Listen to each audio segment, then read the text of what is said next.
Buenas tardes, jóvenes.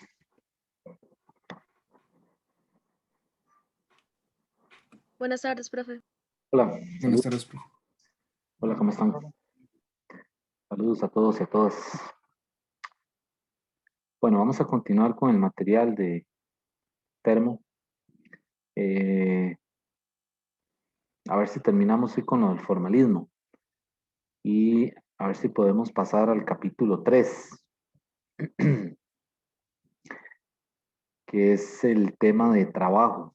Pero primero necesitamos acabar con esta parte del formalismo matemático, ¿verdad?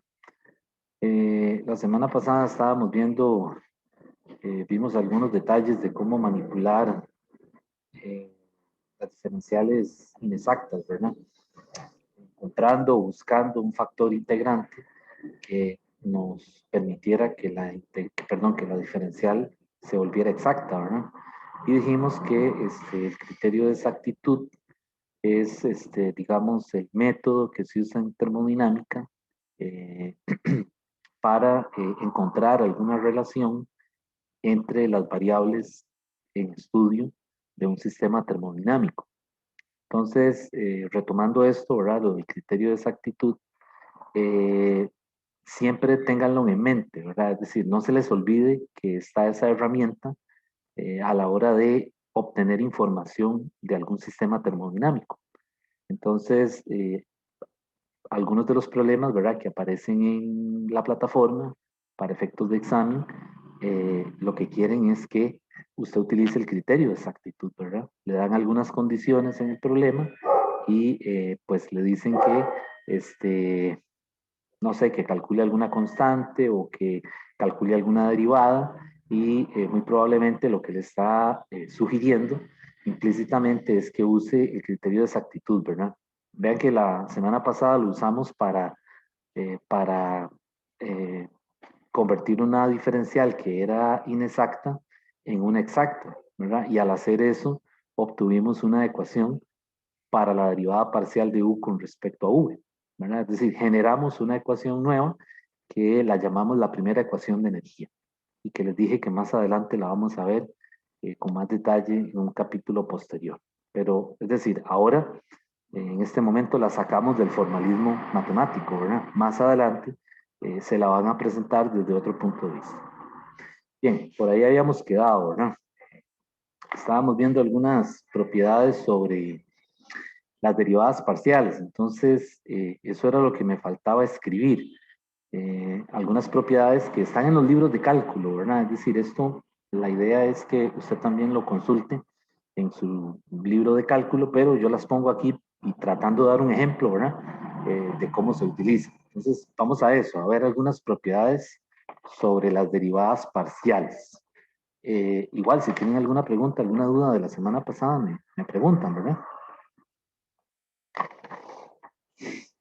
Bueno, una relación que se usa mucho es esta. La derivada parcial de y con respecto a x, ¿verdad? Y mantengo z y u fijas, ¿verdad? Recuerden que aquí estamos trabajando con este sistema, ¿verdad? De tres variables, ¿verdad? O bueno, derivamos primero con respecto a una, mantenemos dos fijas. Esa propiedad se llama la identidad recíproca. Simplemente es darle vuelta a la derivada parcial y mantener fijas las mismas variables, ¿verdad? Entonces, esa es muy común, es decir, aparece mucho en demostraciones, ¿verdad? O en el álgebra de los problemas en termodinámica. Un ejemplo, digamos, si yo quiero calcular la derivada parcial de P respecto de U en el gas ideal, ¿verdad? Vean que todas estas derivadas son con respecto al gas ideal, pues entonces las variables fijas son el número de moles y la temperatura, ¿verdad? Y aplicando esta propiedad, enseguida me doy cuenta que esa derivada es menos nRT entre b cuadrado. ¿Okay? Entonces, esa se usa mucho. También están las derivadas de orden superior, que ya por ahí habíamos escrito una cuando vimos lo del criterio de exactitud. Pero algunos ejemplos de derivadas de orden superior, suponiendo que u es una función de xy, ¿verdad? Entonces, si yo tengo la derivada con respecto a x, de la derivada de u respecto de x, pues esto es la derivada segunda, ¿verdad? De u respecto de x cuadrado. Ok, y si tengo la derivada por aparte, ¿verdad? De u con respecto a y, vean que ahora cambié la variable, aquí no es u, sino es la derivada con respecto a y, de la derivada parcial de u con respecto a x, esa pues es lo mismo, ¿verdad? Es decir, arriba va a quedar una derivada de orden superior. Es decir, aquí queda derivada segunda de u, pero abajo queda derivada parcial de y respecto de x. Y vean que ahí es importante mantener el orden de los operadores, ¿verdad? Vean que primero es la derivada parcial de y yo la sigo poniendo ahí, ¿verdad? Entonces, aquí es importante mantener ese orden, aunque las funciones con las que trabajamos no dan problemas matemáticos, ¿verdad? De continuidad o derivabilidad, ¿verdad? Pero es importante mantener el orden, ¿verdad? Para respetar la regla de derivación. Y otro caso, por ejemplo, es si yo derivo, eh, aplico el operador con respecto a x en una derivada segunda. Por ejemplo, la anterior, ¿verdad? Entonces, esa sería, al aplicar la derivada, esta es una derivada de ¿qué? De orden 3, ¿verdad? Aquí arriba son 3 y abajo sería derivada parcial de x cuadrado, derivada parcial de y. Entonces, vean el orden, ¿verdad? Primero mantengo la parcial de x y ahora es de orden 2, ¿verdad? Y de último dejo el término lineal, parcial de y, ¿verdad? Ok, estas son propiedades, como les decía, de las derivadas parciales que pues aparecen, ¿verdad? A menudo por ahí en el álgebra y es bueno tenerlas en mente porque aquí lo que no queremos es escribir cosas, lo que les había dicho la vez pasada, ¿verdad? No queremos forzar el álgebra, ¿verdad? Y algunas demostraciones se prestan para eso. Entonces, por falta del conocimiento de estas propiedades, uno inventa propiedades, ¿verdad? Y resulta que llega a la demostración, que es lo que le está pidiendo, ¿verdad? Pero llega eh, suponiendo o asumiendo conceptos erróneos. Entonces aquí es importante que usted maneje bien las propiedades del álgebra de las derivadas parciales, ¿verdad? Para no forzar las demostraciones. Bueno, también está esta otra, la derivada con respecto a x, de la derivada parcial de u, con respecto a y. Ese marcador se acabó. Es la derivada segunda de u de x de y, ¿verdad? Igual que lo hicimos en este término. Solamente que vean que ahora en termo yo tengo derecho a conmutar los operadores de derivación y cambiar el orden. ¿Y eso por qué? ¿Y por qué yo puedo hacer eso? Bueno, porque vamos a trabajar con el criterio de exactitud y con funciones de estado como la entalpía, la entropía, etcétera, que son bien portadas matemáticamente. Entonces, esto no va a ser un problema para nosotros, ¿verdad? Tal vez en un curso de matemáticas sí, es decir, hacer este cambio requiere toda una justificación, pero aquí no.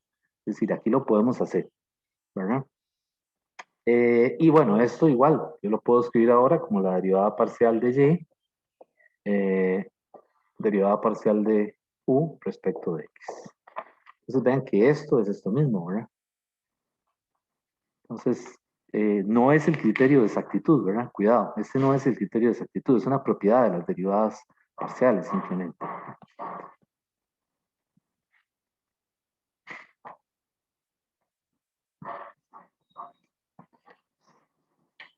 Ok, también está la regla de la cadena. No sé si este es el punto 3 o el 4. La regla de la cadena en funciones de varias variables, ¿verdad? Pues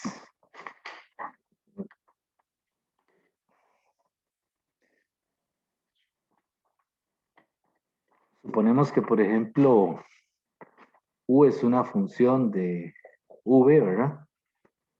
Y V a su vez es una función de X y Y. Entonces V puede ser, no sé, puede ser volumen y X y Y puede ser presión y temperatura, ¿verdad? Entonces generalmente de tres variables en los problemas en termodinámica se fijan dos, ¿verdad? Entonces el problema se vuelve más sencillo, ¿verdad? Porque la regla de la cadena ya no es tan tediosa, ¿verdad? ¿Verdad? Entonces eso hace que se simplifique un poco. Por lo tanto, la derivada parcial de U respecto de X pues es la derivada recta de U respecto de V, derivada parcial de V respecto de X. Esto es V, ¿verdad? La regla de la cadena, ¿verdad? Solamente que ahora es una función que a su vez depende de X y Y, ¿verdad? Entonces tengo que tener cuidado con esto. Entonces arriba es U y abajo es V, ¿verdad?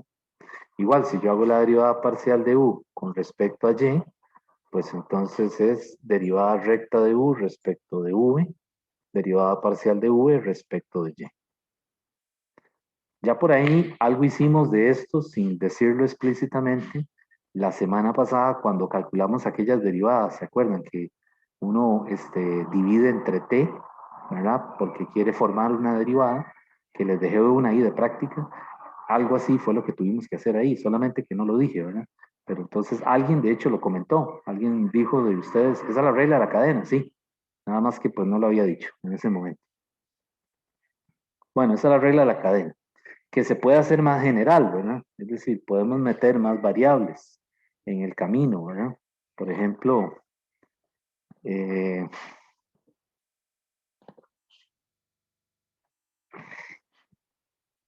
si yo digo que U es una función de V y W, y V es una función de X y W es una función de X y Y, por ejemplo, así, ¿verdad? Dos funciones relacionadas a través de las mismas dos variables independientes, que eso también en termodinámica aparece a menudo, ¿verdad? Qué sé yo, esto puede ser presión y temperatura y esto puede ser, no sé, esto puede ser entalpía, la H, ¿verdad? Y esto puede ser energía interna, ¿ok? Podría ser, ¿verdad? Dependiendo del problema que se esté estudiando. Entonces ahí, pues las derivadas se ponen, es decir, aparecen otros términos, ¿verdad? Derivada parcial de U respecto de X, ahora, ven que ahora va a tener más términos, ¿verdad? Va a ser la derivada parcial de U respecto de V, derivada parcial de V respecto de X, derivada parcial de U respecto de W, derivada parcial de W respecto de X. Ven que aparece un término extra, ¿verdad? Aquí, cuando hago la derivada de U con respecto a X. Y similarmente para Y, ¿verdad? Aparece este término, pero vea que ahora no tiene derivada recta. Ven aquí, aquí la derivada es recta porque la función es únicamente función de una variable.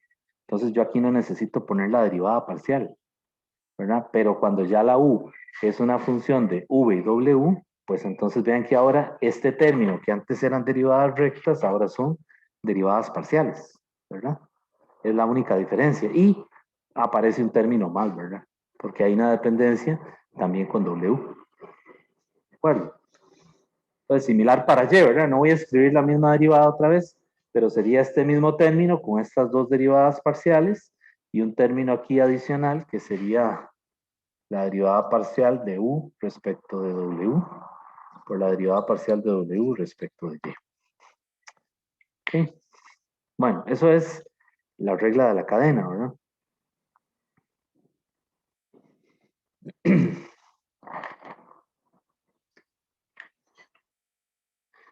Ok. Bueno, vamos a ver otra propiedad.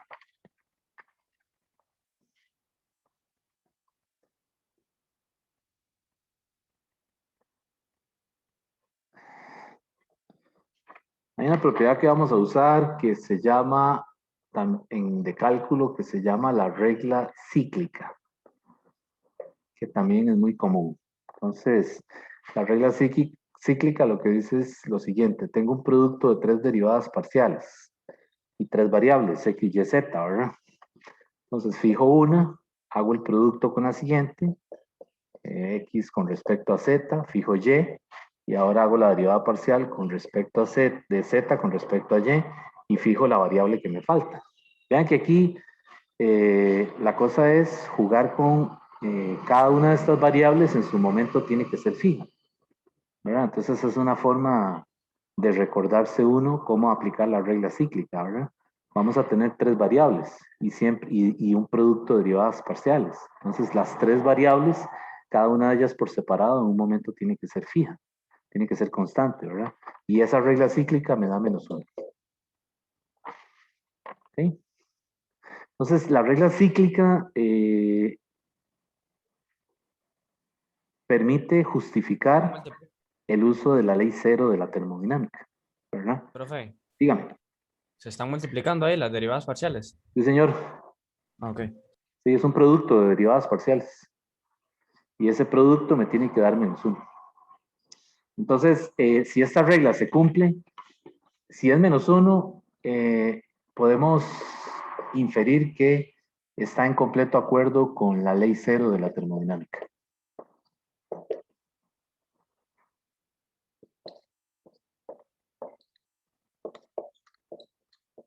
¿Ok? ¿Me podría repetir lo que acaba de decir? Sí. Que es un producto. ¿Es un producto de derivadas parciales? ¿O qué? ¿O lo otro? Sí, eso, lo de la regla cíclica. Ah, ya, sí, digamos, la regla cíclica es un mecanismo para poner a prueba una ecuación de estado, a ver si esa ecuación de estado cumple con la ley cero de la termodinámica. ¿Ok? Entonces, pues a uno le da una ecuación de estado y la idea es que uno debería reconocer en esa ecuación de estado las variables, ¿verdad? Las variables x, y, z, de manera de que pueda hacer las 3 derivadas y hacer el producto y verificar que le dé -1. Por ejemplo, la ley cero, la ecuación del gas ideal está en completo acuerdo con la ley cero de la termodinámica. Entonces, si yo utilizo esta ecuación, PV igual RT, y hago estas 3 derivadas, cuando hago el producto me tiene que dar -1.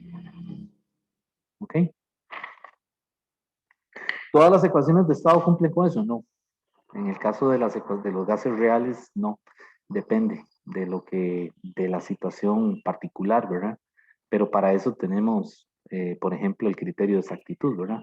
Vuelvo a lo mismo, ahora queremos, ¿cómo se dice? Combinar lo que ya conocemos, ¿verdad? Las propiedades de las derivadas con, por ejemplo, la única ley que hemos visto de termo hasta el momento, que es la ley cero de la termodinámica.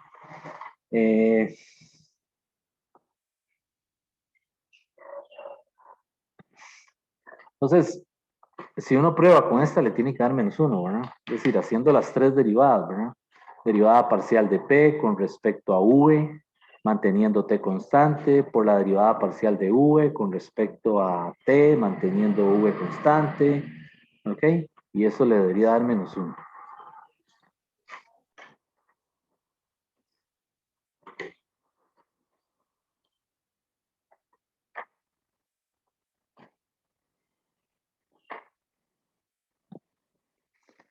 Bueno.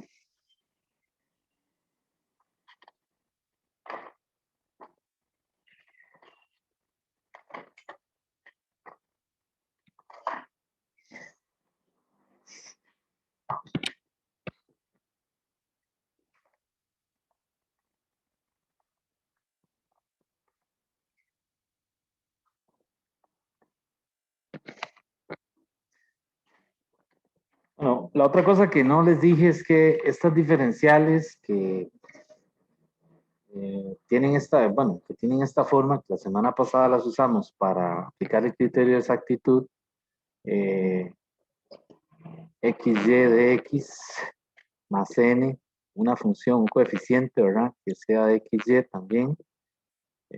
Esas diferenciales les llaman también formas diferenciales generales o fafianas, tienen ese nombre en matemáticas. El libro utiliza ese nombre en algunos capítulos, por aquello de que lo lean, ¿verdad?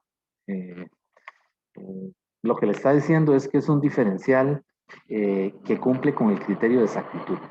Entonces, esa U que ustedes ven aquí es presión, es energía interna, es decir, es entropía, es cualquier cosa menos el trabajo y el calor, que ya ustedes saben que son diferenciales inexactas, ¿verdad? Entonces, esas diferenciales que son exactas les dicen, les llaman formas fafianas. No sé si la pronunciación es la correcta, pero cumplen con el hecho de lo que vimos la semana pasada, ¿verdad? La función de m, que la m, que es función de x y y, es la derivada parcial de u con respecto a x, ¿verdad? Manteniendo y constante.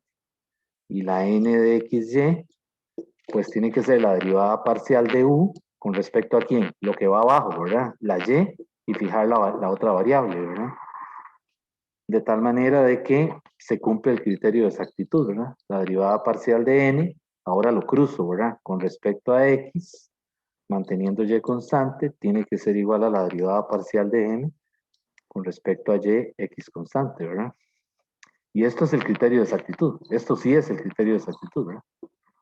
Entonces, estoy volviendo a escribir lo que ya utilizamos la semana pasada, ¿verdad? Solamente que no recuerdo si ya les había dicho que a esas formas diferenciales les llaman fafianas, ¿verdad? Y son las que cumplen con el criterio de exactitud.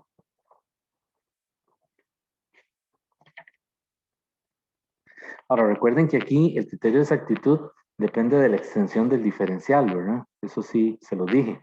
Aquí hay dos términos, ¿verdad? Por lo tanto, basta con esta relación, ¿verdad? Pero yo se los había escrito más, se los había puesto más general, ¿verdad? Porque esos coeficientes, pues aquí son dos, la m y la n, perdón, pero en realidad puede tratarse de una colección de diferenciales, de coeficientes, perdón, que pueden ser 3 o 4, ¿verdad? Por lo general no pasa de 3, ¿verdad? Pero es decir, el criterio de exactitud, como lo pusimos la semana pasada, es poniendo sus coeficientes completamente generales, ¿verdad?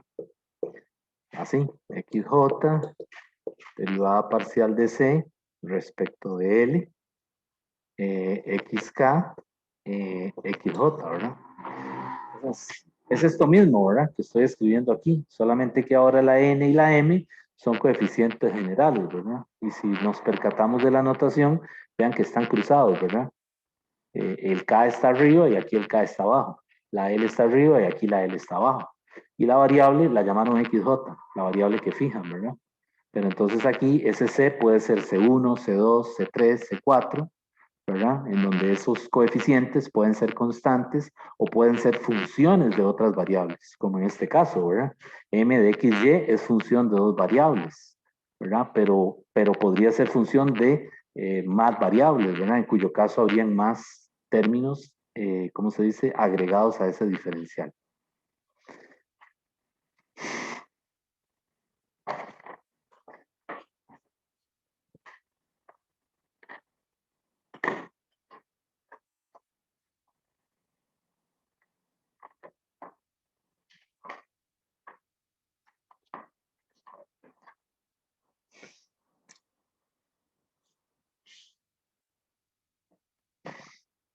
Bueno, hay otra propiedad por ahí de los diferenciales exactos.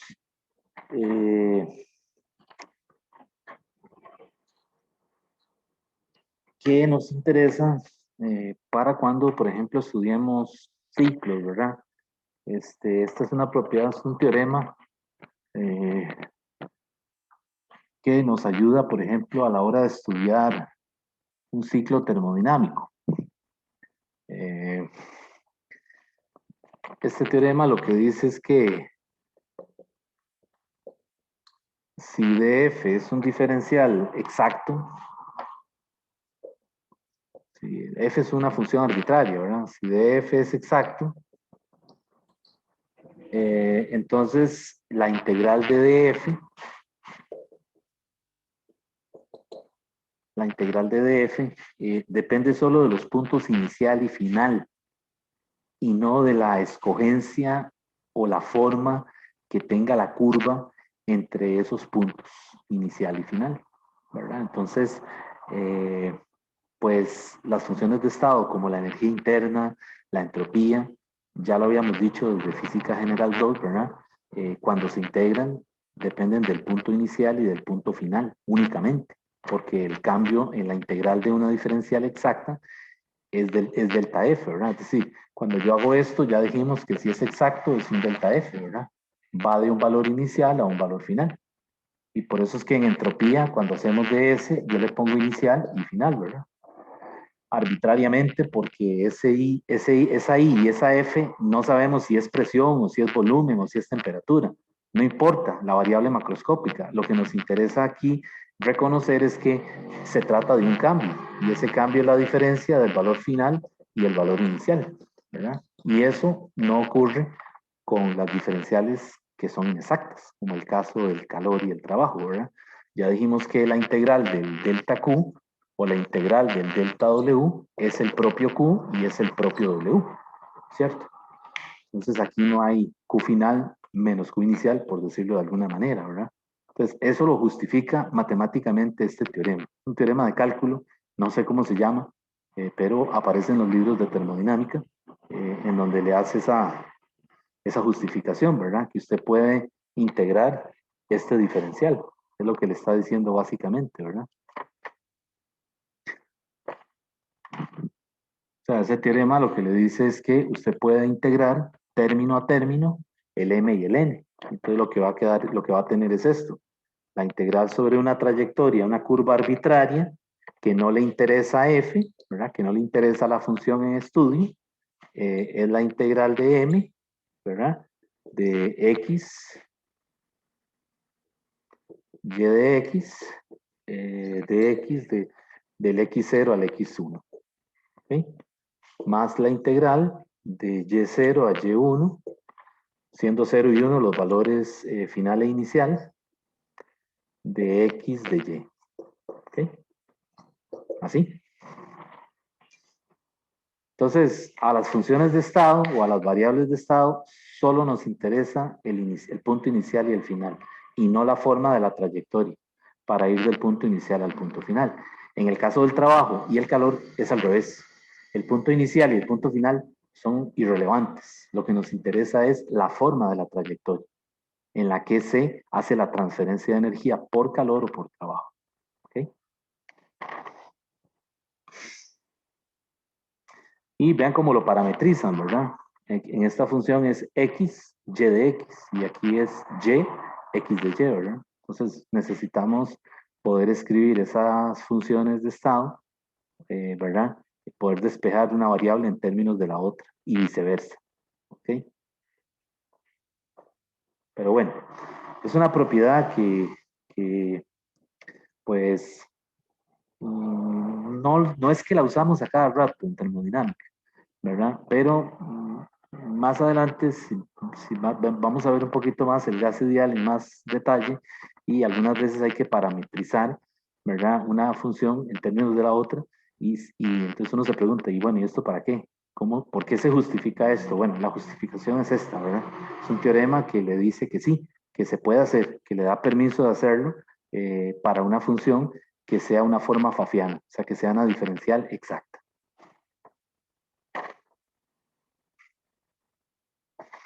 ¿Verdad?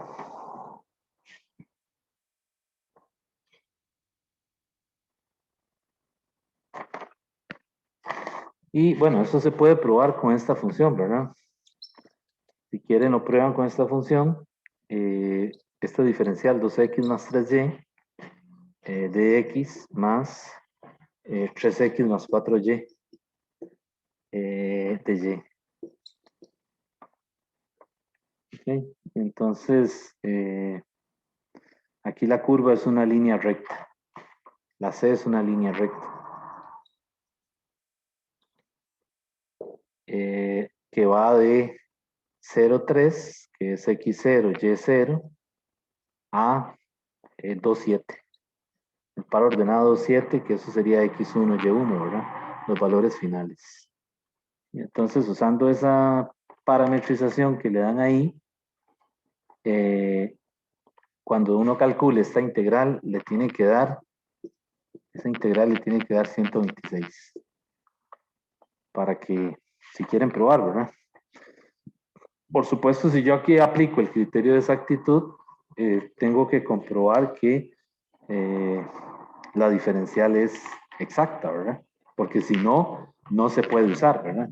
Es decir, si a usted le dan un diferencial, ¿verdad? Y usted no probó primero que fuera exacto y le va a aplicar alguna de estas propiedades, obviamente no le va, es decir, va a encontrar algún error de camino.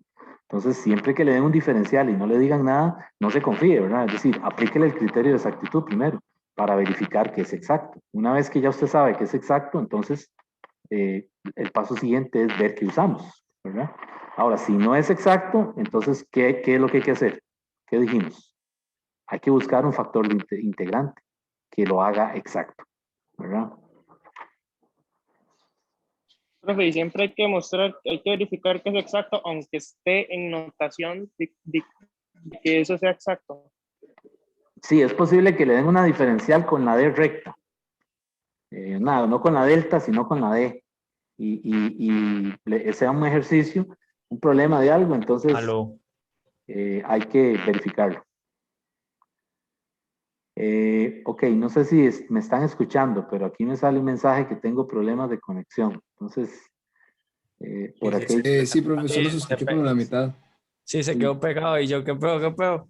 Se escuchó como la mitad de lo que dijo. Sí, ya lo vuelvo a decir, ya lo voy a volver a explicar, pero antes les quiero decir que en estos días de invierno son terribles, ¿verdad? La señal se va porque aquí hay mucha actividad eléctrica por la zona. Sí, eso es por la lluvia más que todo. Exacto, entonces en las tardes siempre tengo ese problema, ¿verdad? Se me caen las clases y es decir, tengo una buena conexión, cambié de cablera, como dice la gente, ¿verdad? Porque la que tenía no me convencía mucho. Ahora estoy pagando más, porque supuestamente pagando más, supuestamente es más buena, pero es decir, hay veces se cae, ¿verdad? Entonces yo lo que hago es que me conecto, es decir, cuando veo que se me cae, me vuelvo a conectar, ¿verdad? Hasta volver a establecer hasta volver a tener conexión, ¿verdad? Con ustedes. Lo que les decía es que no sé dónde fue que quedé, pero lo que les decía es que un diferencial, uno no puede confiarse, tiene que primero aplicarle el criterio de exactitud, ¿verdad? Pero con base en eso es que uno trabaja en el problema, ¿verdad? Porque el problema le va a dar algunas condiciones o algún enunciado y entonces muy probablemente le diga, verifique que es exacta. Entonces uno va y aplica las derivadas y, ok, pero algunas veces no le dice nada. Entonces no se les olvide, aplique el criterio de exactitud, ¿verdad? Primero, para verificar una cosa o la otra. ¿Está bien?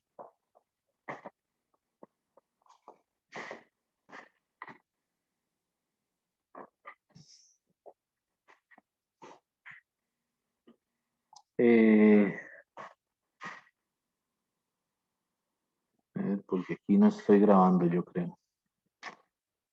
¿Sí me oyen? ¿Sí o no? Sí, Sí, sí, señor. Sí, sí. Sí me oyen. Sale Lo que como que pasa es está que... grabando.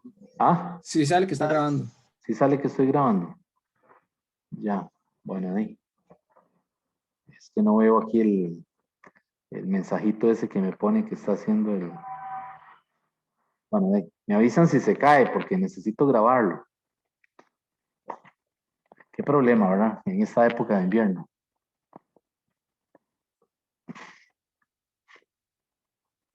Y la U quiere que más adelante que hayan más clases virtuales, ¿verdad? Independientemente es decir, del rumbo que tome esta pandemia, ¿verdad? La U quiere más adelante sacarle provecho a esto, pero es decir, van a tener que darle a los profesores las condiciones, ¿verdad? Porque es decir, no todo el mundo está en las mismas condiciones para dar una clase de calidad, ¿verdad? Bueno, otra cosa es que en las diferenciales exactas, si de f es exacta, ¿verdad? Es una forma fafiana que le llaman, pues entonces, si el punto inicial coincide con el punto final, pues entonces la integral de esa diferencial exacta es igual a 0. ¿Ok? Entonces eso es algo que no ocurre con el trabajo y el calor, ¿verdad? Porque ellos no dependen de esos puntos, el inicial y final. ¿Ok? Entonces en esas diferenciales inexactas la integral nunca va a ser 0. Es decir, va a tener un valor finito, distinto de 0, que representa la transferencia de energía, ¿verdad? Energía en proceso de tránsito.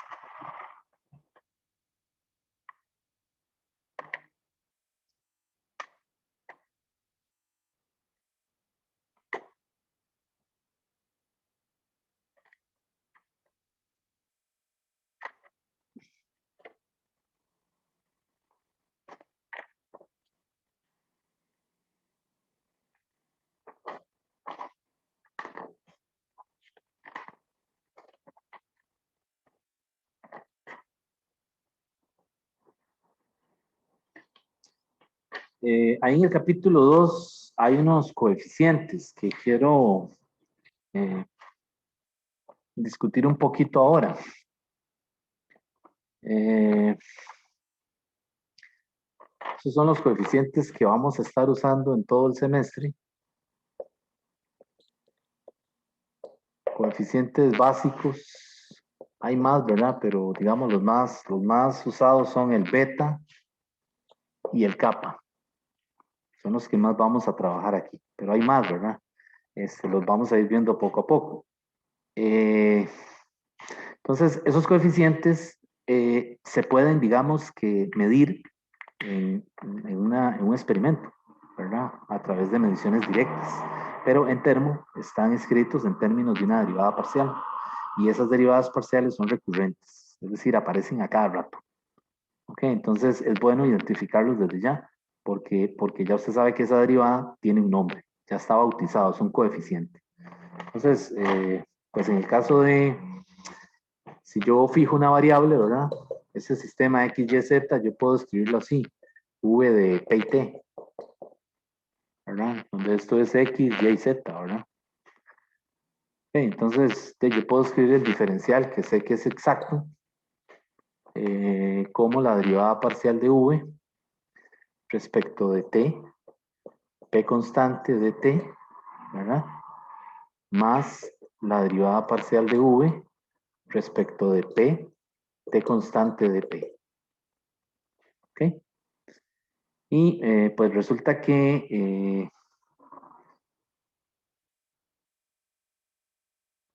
esos coeficientes que ustedes ven, ese beta está definido, uno está definido en términos de esta derivada y otro está definido en términos de esta derivada.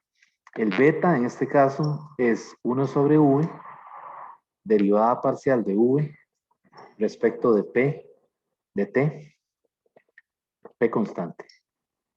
En este caso corresponde a esta derivada. Solamente que me falta el v. Ven que el v no está ahí metido. ¿De acuerdo? Entonces, y el kappa está definido como menos 1 sobre v, negativo, ¿verdad? Por la derivada parcial de v, pero ahora respecto a p, manteniendo t constante. Entonces a este beta le llaman expansibilidad volumétrica. Expansibilidad volumétrica. ¿Okay? O el coeficiente de expansión volumétrica. Y este de aquí, el kappa, ese le llaman compresibilidad isotérmica. Compresibilidad isotérmica. O también coeficiente de compresibilidad. ¿Verdad? El beta es conocido, ¿verdad? En física general 2, ¿cómo le llamábamos a eso? ¿Cómo se le llamaba? ¿Se acuerdan? Que lo vimos ahí. El módulo de Young, creo que era. No, el módulo de Young era otra cosa. El módulo de Volt Modulus, ¿acá se salía? No, no, lo vimos en dilatación. ¿Se acuerdan que en dilatación vimos alfa? El coeficiente de dilatación, de expansión térmica, y vimos beta. Y dijimos que beta era 3 alfa, ¿se acuerdan? Para en el caso de cuando hay expansión volumétrica. Bueno, ese beta que se vio en física general 2, que nos decían que era constante, realmente en forma general está escrito de esta manera. 1 sobre V, derivada parcial de V con respecto a la temperatura. Solamente que aquí ya está en forma general, ¿verdad? Entonces, ese realmente es el coeficiente de dilatación cúbica que habíamos Profe, estudiado. Ajá.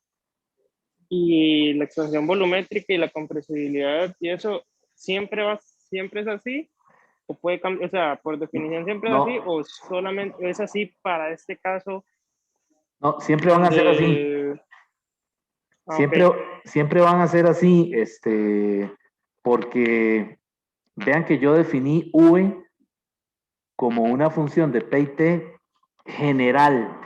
Esto sirve para un gas ideal o para un gas real, o para cualquier tipo de sustancia que se esté estudiando. Entonces siempre van a ser así. Entonces estas derivadas aparecen mucho. O sea, ustedes van a ver que están haciendo algo ahí, una demostración o un cálculo, y de un pronto a otro aparece la derivada parcial de V respecto de T, P constante. Ya uno sabe que eso sería ¿quién? Beta por V. O le aparece esta derivada, y ya yo sé que esa derivada es menos kappa por V. Entonces, esas hay que sabérselas, ¿verdad? Ahora, ¿qué unidades tienen Sí, esos sí. coeficientes? El beta, las unidades de beta son Kelvin a la -1. Y las unidades de kappa son pascales a la -1 en el sistema internacional.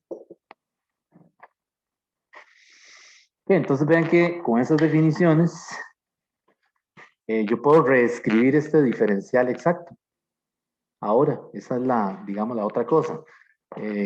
Ahora yo puedo ponerlo de una forma, digamos que más compacta, en una notación más compacta. Observe que ahora yo puedo escribir el diferencial como dv entre v, y esto va a ser beta de t, y aquí va a ser menos kappa de p. Entonces, vean cómo lo escribí ahora. O sea, el diferencial anterior, ahora lo tengo escrito en términos de beta y kappa. ¿Y qué gano con esto? Bueno, de ahí, la ganancia es que lo puedo integrar, porque tengo las variables, separadas. Ven que aquí tengo dv, aquí tengo dt y aquí tengo dp. Entonces tengo las tres variables por separado, ¿verdad? Si kappa y beta son constantes, ¿verdad? Salen fuera de la integral, no hay problema. Ahora, si le dan alguna función rara de kappa y beta, kappa debería ser función de p, ¿cierto? Para poder integrar con respecto a p. Y beta debe ser una función de t, ¿verdad? Para poder integrar este término. Pero lo importante aquí es que esa diferencial que era exacta, con ese teorema que acabamos de ver, ya ahora podemos integrar esto. O sea, ya tenemos una forma integrable. Solamente nos tienen que dar el problema en cuestión para aplicarlo. ¿De acuerdo? Y, por supuesto, no podía faltar el criterio de exactitud, ¿verdad? Es decir, piensen siempre en el criterio de exactitud. Si ya yo les dije que dv es exacta, ¿verdad? Está en la familia de las diferenciales exactas. ¿Qué hay que hacer ahora? Bueno, aplique el criterio de exactitud, ¿verdad? Mantenga siempre eso en mente. ¿Cómo se vería el criterio de exactitud aquí? Sería la derivada parcial de beta respecto de quién? De P. Recuerden que cruzamos las variables, ¿verdad? Manteniendo T constante. Y de este lado sería la derivada parcial de kappa respecto de T, manteniendo P constante. Ok, y ahí está el criterio de exactitud, ¿verdad? Estas dos derivadas tienen que ser iguales, independientemente de la ecuación de estado. Llámese gas ideal o llámese ecuación de Van der Waals, lo que sea, tienen que ser iguales. ¿De acuerdo? Porque ya partimos del hecho de que dv es una diferencial exacta. Ahora, en el caso del gas ideal,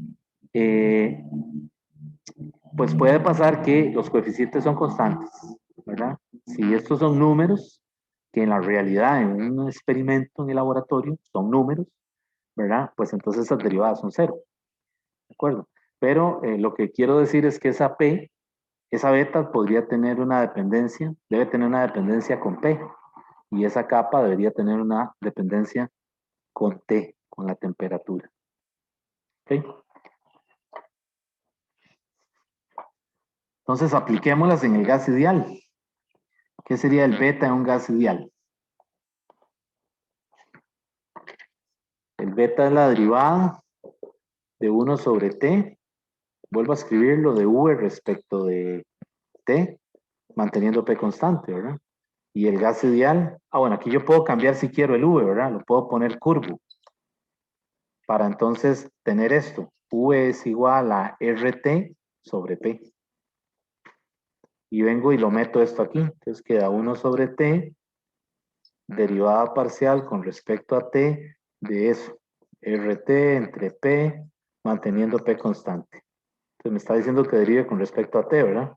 Pues con respecto a T, sería entonces 1 sobre T multiplicado por R sobre P. Y esa combinación me dice que eso es 1 sobre T, ¿verdad? Entonces el beta me tiene que dar 1 sobre T. ¿De acuerdo? O sea, aquí esto es 1 sobre T.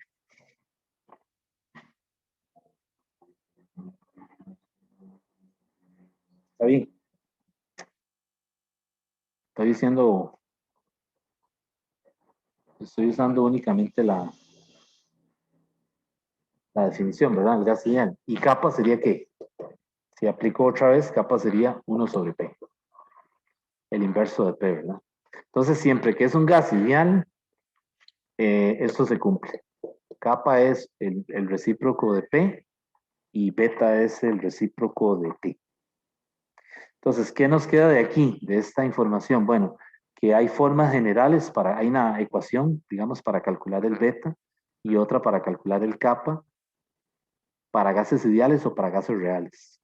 Ok, la otra cosa es que encontramos una forma integrable, ¿verdad? Y la otra cosa es que podemos aplicar también el criterio de exactitud.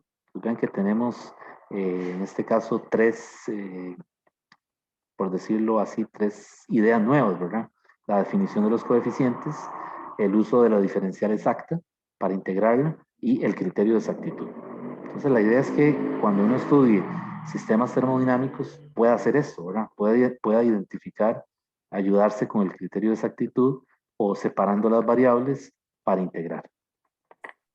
Usó la del volumen específico, ¿verdad? Correcto, usé la del volumen específico, pero también se puede usar la que tiene el número de moles, ¿verdad? nRT entre P. No importa, estas ecuaciones se adaptan a que la variable, a que V sea volumen total, ¿verdad? La variable extensiva como tal, o que sea volumen específico molar o volumen específico por unidad de masa. O sea, estas fórmulas de derivación, estas derivadas parciales, no hacen, es decir, no influye ¿cómo se dice? Las sustituciones que uno haga, ¿verdad? Los cambios de variable que uno haga, porque la ecuación mantiene, digamos, la misma información, ¿verdad? Que el sistema. Profe, tengo una pregunta. Sí, dígame. Ahí donde usted puso que beta es 1 sobre T por la derivada parcial de V entre T, no sé si fue que lo vi mal cuando usted copió antes la definición de beta, pero me parecía que era 1 entre V. O, Uy, sí. entonces, no, Uy, sí, tiene razón, tiene razón. Gracias. Aquí lo puse mal. Sí, sí, aquí es 1 entre V. Tiene razón. Y entonces, claro, aquí esto es 1 entre V. Sí, se me fue. Se me fue ese, y entonces ahora sí da 1 sobre T, ¿verdad? Porque R entre P es V sobre T. O sea, si yo escribo esta ecuación, R entre P es V sobre T. Y ahora sí, ¿verdad? Entonces aquí sería, se me fue esa, ¿va? Y es un V curvo lo que estoy usando, ¿verdad? V curva por V sobre T. Tiene razón. Y aquí cancelo las V's y me queda 1 sobre T. Ahora sí, ¿verdad? Se me fue en la definición. Es 1 sobre V. Y V curva, porque estoy usando la ecuación con el volumen específico. Profe, Ok, una dígame. pregunta. Sí. Digamos, el coeficiente bueno, el beta y el kappa se pueden expresar en términos de la densidad. Sí, claro. Se pueden expresar en términos de la densidad. ¿Por qué? Hay un ejercicio, de hecho, por ahí, en donde le pide que haga eso.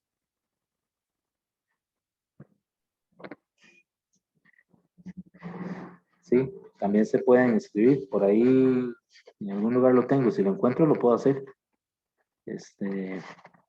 Sí. Ok, la otra cosa que les iba a decir, vamos a ver, voy a... R entre P es V sobre T, ¿es verdad? V sobre T, sí, R entre P es V sobre T. Ah, ok. Sí, entonces lo cambio y cancelo los V y me queda 1 sobre T. El gas ideal beta siempre es 1 sobre T. Y kappa siempre es 1 sobre P, ¿verdad? Aquí es lo mismo, ¿ah? Pero ahora es la derivada parcial de V con respecto a P, manteniendo T constante. Entonces prueben con ese, ¿verdad? Tienen que darle 1 sobre P.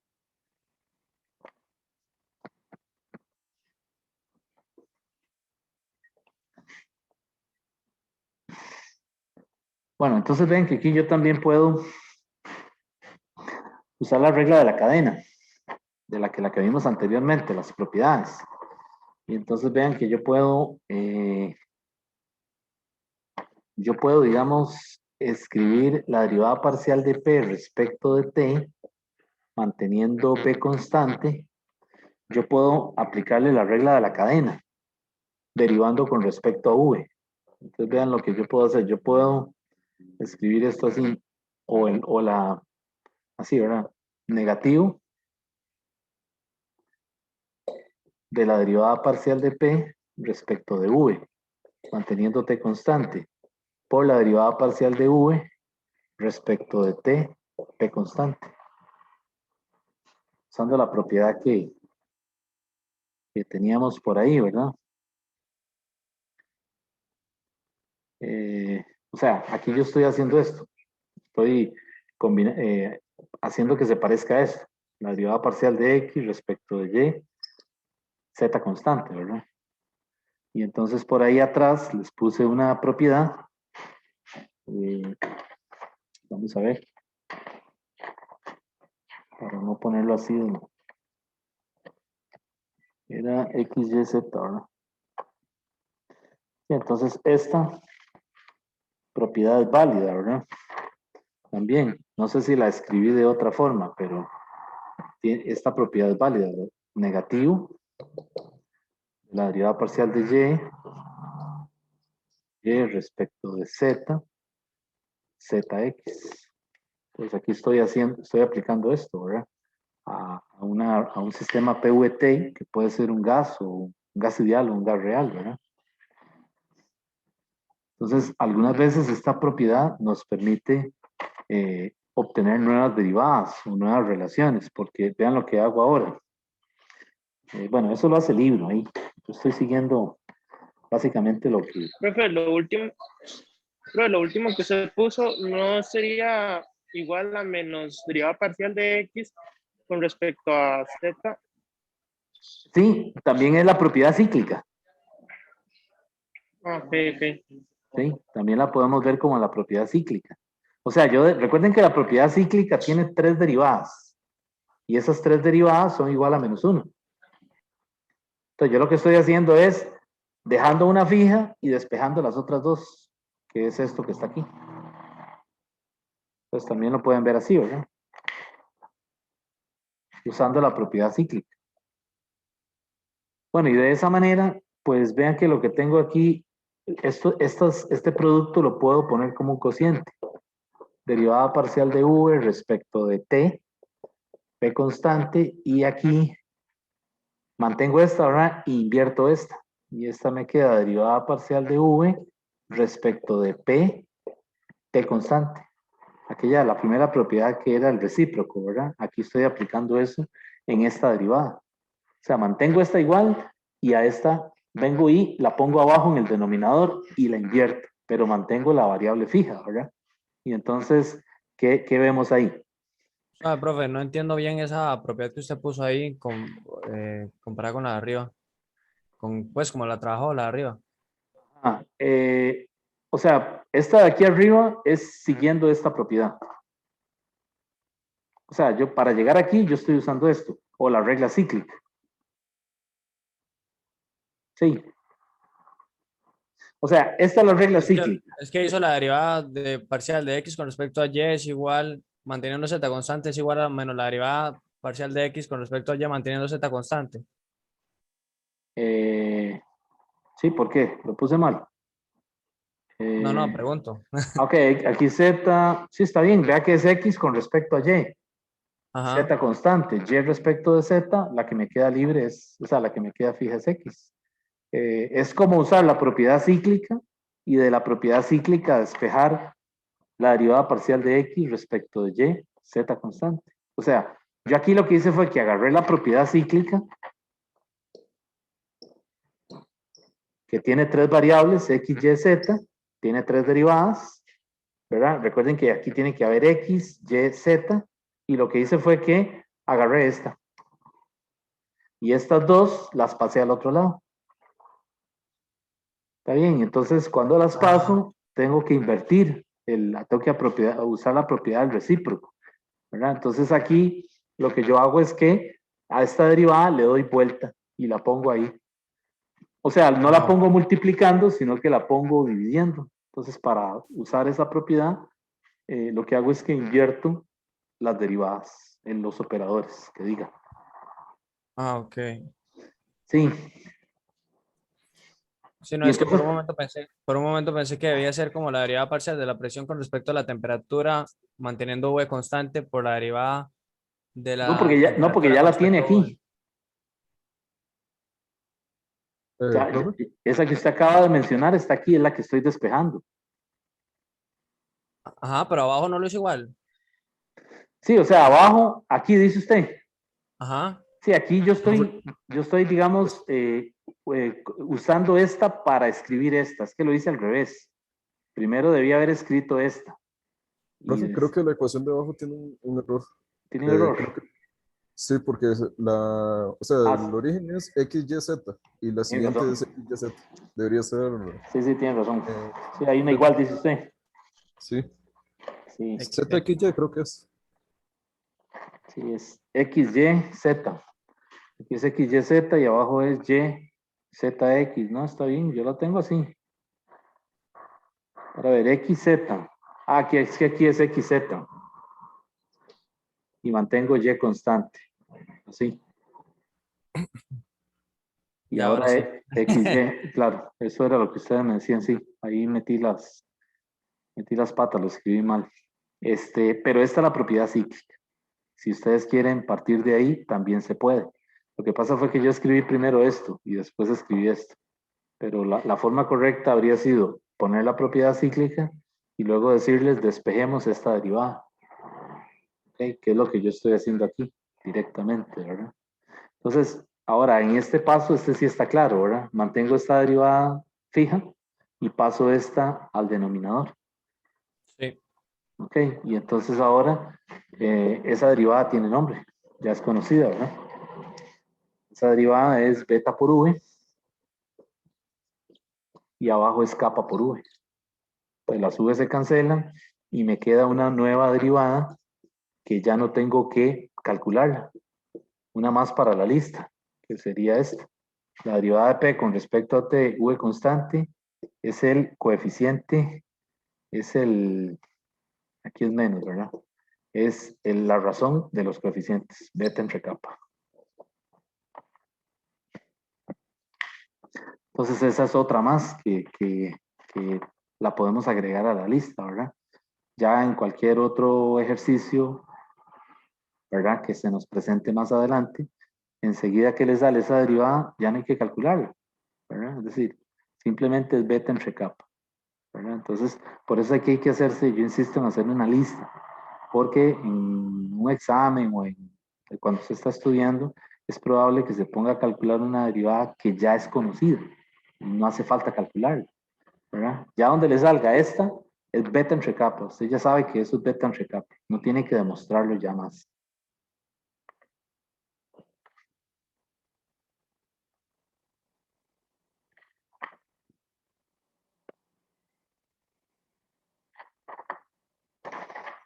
Ok, entonces, bueno, y vean que todo esto salió de yo coger, ¿qué fue lo que cogí? V en función de T y P, ¿verdad? ¿Se acuerdan que al principio yo les dije, partamos de V en función de T y P? Fue así, ¿verdad?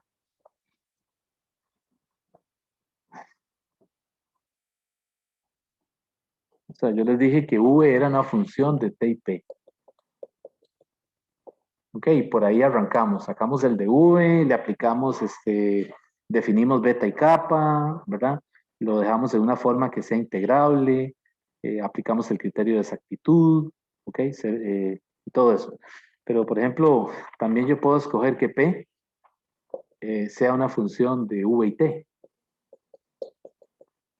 Y volvemos a lo mismo, ¿verdad? Si yo aplico el de P, va a ser la derivada parcial de P respecto de V, de constante de V más la derivada parcial de P de constante V de T. ¿Okay? Y estas derivadas ya son conocidas, porque esta la acabo de calcular. Esta es beta entre kappa por dV. Y dP de TV, esa se las dejo que la verifiquen, es 1 entre kappa V por dt. Entonces aquí tengo otra forma integrable, es decir, otra versión de un diferencial exacto, que es una forma pfaffiana. O sea, que puedo aquí ponerle la integral y necesito el punto inicial y el punto final, ¿verdad? Esto vean que no son funciones de estado, ¿verdad? Son variables coordenadas termodinámicas, ¿verdad? Entonces, pero es lo mismo, porque como quiera, son diferenciales exactos, ¿verdad? Recuerden que tenemos una lista, ¿verdad? P, T, V son variables termodinámicas, ¿verdad? Y S, U, H son variables de estado o funciones de estado. Pero no importa, físicamente son distintas, pero matemáticamente, por dicha, son diferenciales exactas. Entonces eso nos ayuda a simplificar un poco el análisis, ¿verdad? Entonces vean que aquí tengo otra diferencial que puedo integrar, que las variables están separadas, ¿verdad? Y otra vez, ¿verdad? Si el proceso es isocórico, por ejemplo, si el volumen es constante, ¿qué pasa? Cuando decíamos que un proceso era isocórico, entonces el volumen es constante, ¿verdad? Entonces este diferencial se va para cero. Y solamente me quedaría dP es igual a menos 1 entre kappa V dt. Y si nos dicen que el proceso es isotérmico, la temperatura es constante. Y entonces el dt es igual a cero. ¿Está bien? Entonces ahí sería un proceso isotérmico, ¿verdad? Entonces si el proceso es isotérmico, el dt es cero. Y entonces ahora el que se hace cero es esto. Y me queda entonces dp es igual a beta entre kappa dv. ¿Okay? Entonces cualquiera de esas dos es integrable, ¿verdad? Entonces yo puedo aquí ponerle la integral, ¿verdad? Y ver qué me dan, ¿verdad? Si hay alguna de estas dos, de alguno de estos dos coeficientes que sea... Si es isotérmico, se cancela entonces el de la derecha. el de la derecha, el dt. Y si es isocórico, se hace cero el dv, ¿verdad? Porque un proceso isocórico, el volumen es constante y la diferencial de una constante me tiene que dar cero. Entonces, vean que quedan formas que yo puedo integrar dependiendo de los datos que me da el problema. Por ahí ya voy a hacer un ejemplo. ¿Está bien? O podría ser que tenga que integrar toda la expresión, pero eso ya depende de el tipo de problema, ¿verdad? Por lo general se lo simplifican, ¿verdad? Es decir, para que la integral no sea, ¿cómo se dice? No se vuelva tan complejo. Por ejemplo, si yo quiero integrar aquí sería P final menos P inicial, presión final menos presión inicial, y aquí sería la integral de beta entre kappa de V. Desde el volumen inicial, no, mentira, aquí es de T, ¿verdad? No, de V. Suave. Ya, se me hizo un enredo.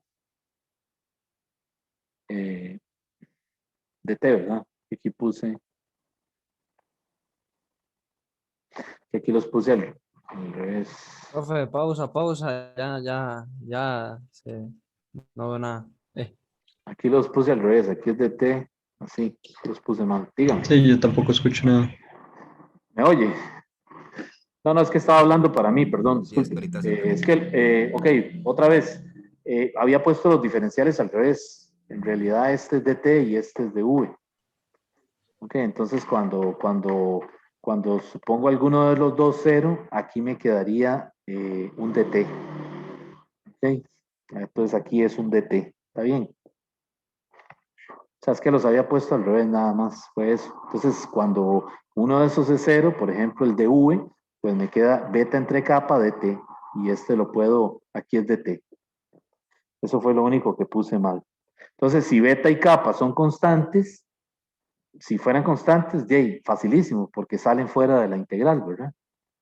A menos de que le digan que beta y kappa son funciones de la temperatura. Que Profe, podría para dp, que es beta entre kappa, sería por el diferencial de v, ¿verdad? para dp.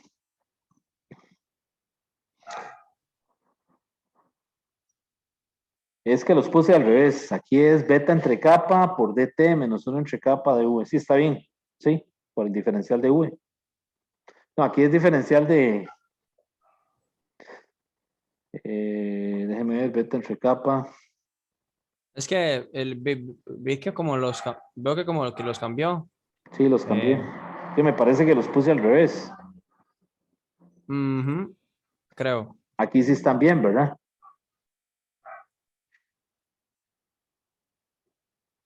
Sí, sí están bien, ¿verdad?